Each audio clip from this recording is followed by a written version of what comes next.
Waiting until something goes wrong? That's the old way. Preventive care is all about staying ahead of injuries and illness before they happen. That's why many companies are bringing in athletic trainers right on the work floor to catch issues early and coach better habits in the moment.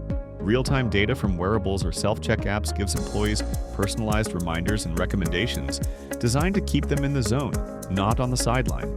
These one-on-one check-ins don't just track performance, they prevent strain, fatigue, and injury from building up over time.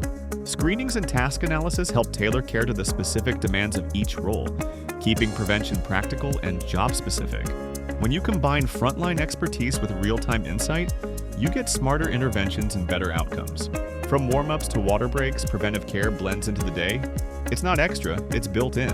Coaching, tech, and movement tools all work together to help people feel better now and stay healthier longer.